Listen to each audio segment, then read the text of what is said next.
Hello, അസ്സാം വലൈക്കും. അതല്ല, എല്ലാവർക്കും സുഖമല്ലേ?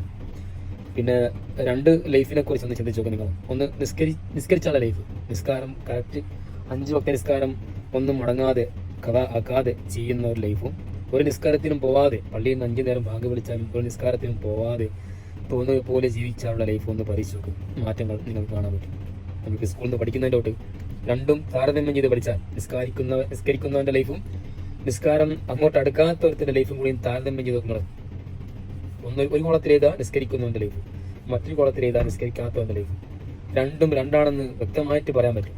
രണ്ടാളെയും വിളിക്കാം, നിസ്കരിക്കുന്ന ഒരാളെയും വിളിക്കാം, നിസ്കരിക്കാത്ത ഒരാളെയും വിളിക്കാം. അവർ ദൈനംദിനം ചെയ്യുന്ന കാര്യങ്ങൾ എന്നും ഭക്ഷണം കഴിക്കുന്നു, വെള്ളം കുടിക്കുന്നു, പുറത്തു പോകുന്നു, തിരിച്ചു വരുന്നു, പഠിക്ക് പോകുന്നു, പഠിക്ക് പോകാത്തവർ, അങ്ങനെ ഒരുപാട് കാര്യങ്ങൾ സെയിം ആയിരിക്കും. പക്ഷെങ്കിൽ ആ രണ്ടിന്റെയും ഇടയിൽ ഉണ്ടാക്കുന്ന കുറെ കാര്യങ്ങളുണ്ട്. ആത്മീയപരമായിട്ട് സങ്കടങ്ങൾ വരും, സന്തോഷങ്ങൾ വരും.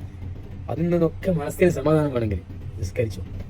അലാ ബി ദിക്രില്ലാഹി തത്മഇന്നൽ ഖുലൂബ് എന്ന് ഖുർആൻ എന്ന് പറഞ്ഞപ്പോൾ അത് വെറും ഒരു വേർഡായിട്ട് മാത്രം കണ്ടു. അങ്ങനെ കണ്ടവർ പിന്നീട് അത് ചെയ്തപ്പോണ്ടല്ലോ, അതിന് അനുഭവിച്ച കുറെ പാഠങ്ങളുണ്ട്. സത്യം പറയാം, അനുഭവിച്ച ഒരുപാട് പാഠങ്ങൾ. അള്ളാഹുവിനെ, ദൈവത്തെ കുറിച്ച് ഓർക്കുമ്പോൾ ഇനി ഒരു ഹിന്ദു ആകട്ടെ അമ്പലത്തിൽ പോയാൽ കിട്ടുന്ന ഒരു സമാധാനം, ഒരു ക്രൈസ്തവനാവട്ടെ അവന്റെ ചർച്ചിൽ പോയാൽ കിട്ടുന്ന സമാധാനം, ഇതൊന്നും പോകാത്തവർക്ക് കിട്ടൂല. ദൈവവുമായിട്ട് അടുക്കുമ്പോൾ ഉണ്ടാക്കുന്ന ഒരു സമാധാനമുണ്ട്. അത് നമ്മൾ എവിടെ നിന്നും ഒരു ഷോപ്പിൽ നിന്ന് പോയിട്ട് വാങ്ങുന്ന പോലെ വാങ്ങാൻ കിട്ടുന്നല്ല ഒന്നും. അതെല്ലാം നമ്മൾ ആത്മീയമായി നേടേണ്ട കാര്യങ്ങൾ.